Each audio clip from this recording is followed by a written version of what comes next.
I never thought a holiday. Lunch would be the moment my entire relationship with my family shattered. But that's exactly what happened the day my mom looked me dead in the eyes, in front of the whole table, and said, "It's time you stopped relying on us. You need to grow up."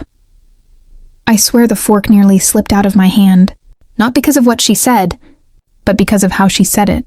Cold, rehearsed, like she'd been waiting for the perfect moment to humiliate me. And maybe I shouldn't have reacted the way I did. But in that moment, it felt like I had been pushed into a corner with everyone watching. So now I'm left wondering if I was wrong for what I said, or if anyone else would have done the same thing in my place. Before you judge me, let me explain how everything built up to that moment. Because trust me, it didn't come out of nowhere. I guess to understand the explosion at that lunch, you'd need to know a bit about my family dynamics. I'm the middle child, which already says a lot. My older brother, Mark, is the golden child. Married, stable job, 2 kids.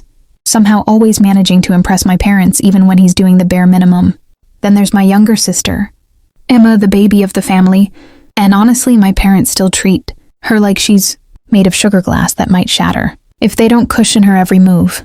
And in the middle, me, the potential child, as my mom likes to say, the one who could have been something if only I had taken life more seriously earlier. I'm 30, which my parents apparently think is equivalent to 70 if you haven't bought a house and popped out kids yet.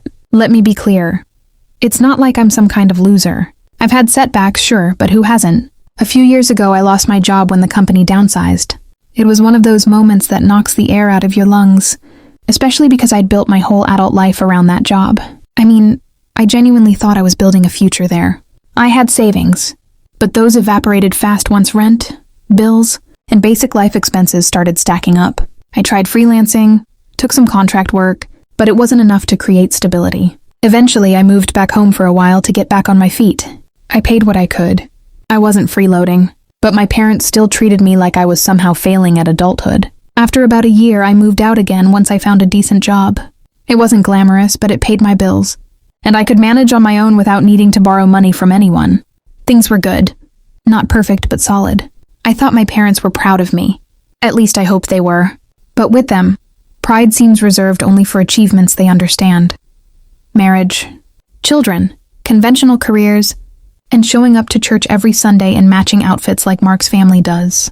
Fast forward to this year. Work has been slow. A big client left and my company had to make cuts. I didn't lose my job, but my hours got slashed significantly. And with the rent skyrocketing where I live, combined with my car breaking down, I was hit with a lot at once. I didn't ask my parents for money. I didn't even tell them. I'm stubborn like that. I figured I could manage for a few months if I budgeted hard. And honestly, I was doing okay. Tired, stressed, but okay. Then came the holiday lunch. My mom insisted everyone come home for it. She said it was important. That family needed to reconnect. I should have known. That was code for something else. When my mom wants to reconnect, she usually means she wants to lecture someone. I just didn't realize I was the target this time. We all arrived one by one. Mark came in carrying one of his kids while the other clung to his leg. His wife, Melissa, breezed in with a tray of cookies she probably bought but claimed she baked. Emma floated in with her new boyfriend, some wannabe musician who wore sunglasses indoors and called my dad bro. I got there, last because I had to take the bus, after my car issues, and I arrived slightly flustered but trying to keep my mood decent. Everything was fine at first. My dad carved the turkey, everyone filled their plates, the kids were laughing, and the adults were doing that fake holiday small talk where we all pretend nothing is wrong. But I noticed it quickly. My mom kept glancing at me. Not the normal glances a parent gives in passing, but the kind filled with unspoken judgment, the type where you can practically hear the words she hasn't said yet. Her eyes lingered a little too long every time I reached for something or answered a question. I felt like I was being evaluated. Then it started. Mark was talking about how he just got promoted, and my mom beamed at him like he'd won the Nobel Prize. She clapped her hands together dramatically, saying, "See? Hard work pays off. We're just so proud of how responsible you are." My dad nodded along, smiling proudly. Then my mom's gaze drifted to me, and there was this awkward silence for a second, like the conversation was supposed to shift naturally, but she forced it. I swear she waited until everyone had taken a bite of their food so no one could talk over her. She took a deep breath, placed her fork down, and said loudly enough for the entire table, including the kids, to hear, Speaking of responsibility, she looked straight at me. We think it's time you stopped relying on us. You need to grow up. The table froze. Even the 2-year-old stopped babbling for a second, like the universe needed silence for this moment. I felt the heat rush to my face instantly.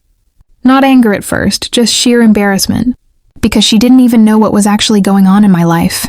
She said it like I was still living in their basement, eating cereal out of the box and playing video games all day. She didn't know I was paying my rent, working, budgeting, struggling quietly but independently, and she didn't seem interested in knowing.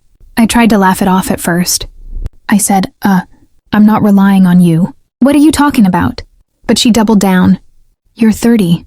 When are you going to take life seriously? When are you going to finally stand on your own 2 feet and stop expecting us to bail you out? I blinked at her, confused.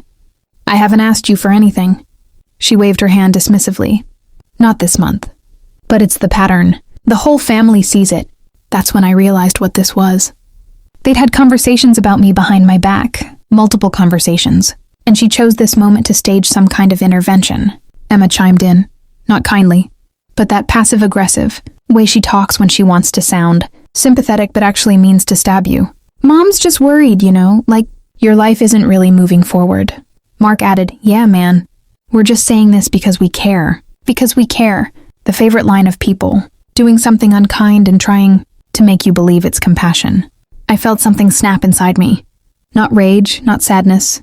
Just this deep exhaustion, like every judgmental comment, every comparison, every moment I was treated as the family disappointment had built into one giant weight, pressing into my chest. I looked at my mom and said, when exactly have I relied on you? When I lost my job and moved back home, you told me I was welcome. You offered. I paid rent. I cooked. I cleaned. I contributed. I wasn't freeloading. So what do you mean, stop relying on you? She immediately turned defensive, even offended. You shouldn't have needed to move back home in the first place. That was it. That was the moment I realized nothing I ever did would be enough. My setbacks weren't just setbacks to them. They were moral failings. I said, so I should have been homeless instead. That would have made you proud? My mom rolled her eyes. Don't exaggerate. I could feel my hands shaking under the table. Not from anger, but from being put on display like some kind of cautionary tale. I said, I have a job. I pay my bills. I'm not asking you for anything. So what exactly is the problem? She looked disappointed, like my words were letting her down.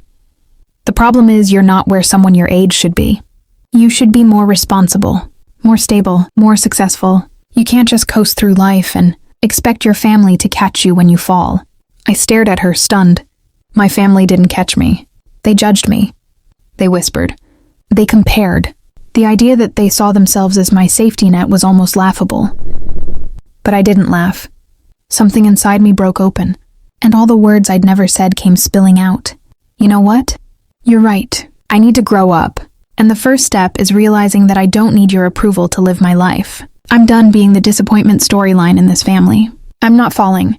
I'm just not living the life you wanted me to live. And that's okay. Maybe the real issue is that you want control, not responsibility. Control. My mom looked like I had slapped her. My sister gasped dramatically. Mark leaned back like he wanted no part of this anymore. Melissa looked interested for the first time all afternoon, like she was watching reality TV unfold live. My dad finally spoke. He said, that's enough. This is supposed to be a family lunch. I said, yeah, and maybe it could have been if I wasn't ambushed the moment I sat down. Everyone fell into a stunned silence again, and at that moment, I looked around the room and felt more alone than ever. You'd think being surrounded by family would make you feel supported. Instead, I felt like I was in a courtroom being sentenced.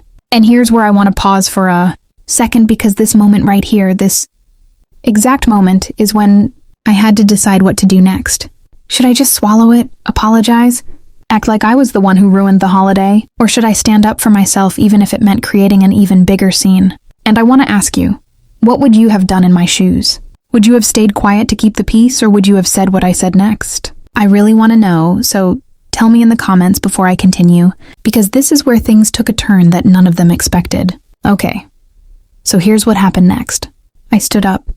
The whole table watched me like I was about to deliver a speech, and I guess I was, just not the one they wanted. I said, I'm not staying, here to be shamed, for not living the exact life blueprint you guys approve of. I'm not a teenager. I'm not irresponsible. I'm not your project, and I'm not broken just because my life doesn't look like Mark's or Emma's. I'm doing my best, and if that's not good enough for you, then you're not good enough for me. My mom said, sit down. Don't be dramatic. I said, you humiliated me, in front of everyone. And you call me dramatic? My dad repeated, sit down. But I shook my head. I'd spent years sitting down, literally and metaphorically, letting them walk over me, treat me like an ongoing disappointment, act like I was always a few steps behind, but somehow still expected to catch up instantly. So I said, no, I'm leaving. My mom scoffed. Of course you are. Running away from responsibility like always. I nearly laughed at how wrong she was. I wasn't running away. I was walking away. There's a difference. Before I left, I said one last thing. You keep telling me to grow up, but maybe you should try growing up too. Because healthy parents don't tear down their kids to make themselves feel superior. That hit her. I could see it. Her face twisted, not with guilt, but with anger. But I didn't give her the satisfaction of saying another word. I grabbed my coat, my bag, and walked out the door while everyone stared at me like I had just detonated a bomb. The moment I stepped outside, I felt this mix of guilt and relief, like I had broken something, but also freed myself from something else. The cold air hit my face, and for a second, I thought I might cry, but then I realized I didn't regret anything. Not one word. The aftermath wasn't pretty. My phone buzzed nonstop for days. My sister texted me this long paragraph about how I embarrassed Mom and ruined the holiday. Mark sent a much shorter message. You should apologize. Dude, my dad didn't text at all. My mom sent a voice message crying about how I blindsided her. The irony of that was painful. I didn't respond to any of them for almost a week. I needed space, something no one in my family ever understood as a valid need. I focused on work, even picked up extra shifts. I fixed my car with my own money. I handled everything on my own, the same way I had been doing before they staged their intervention. And the longer I stayed silent, the more I realized that their version of love was conditional. Conditional on success, on milestones, on fitting the mold, on making them look like great parents with 3 perfectly thriving adult children. And when I didn't fit the picture, I became the flaw they tried to airbrush out. A week later, my dad finally called. Not to yell, just to talk. And honestly, it was the first real conversation we'd had in years. He said he understood why I was upset, but also said my mom felt hurt. I said, she hurt me first. He paused like he didn't expect that answer. Then he said something that stuck with me. Your mom loves you. She just doesn't know how to express it properly. I said, I don't need perfect expression. I just need respect. He didn't reply to that. Maybe he didn't know how to. We haven't fully made up since then, but I've kept my distance. And surprisingly, it feels healthier. I'm still working, still paying my bills, still handling my life. And I feel more grown up now than I ever did sitting at their table trying to convince them I was enough. So what's the moral here? Maybe it's that sometimes the only way to grow up is to walk away from the people telling you to grow up. Sometimes the people calling you irresponsible are the ones who refuse to see your reality. Sometimes family love comes with strings, and the only real adulthood is cutting the ones that choke you. If you were on my side through this whole thing, like this video, subscribe for more stories like this. And definitely share your thoughts in the comments, because I still wonder, was I wrong for walking out? Or was it the first truly responsible thing I ever did? I'll see you all in the next story.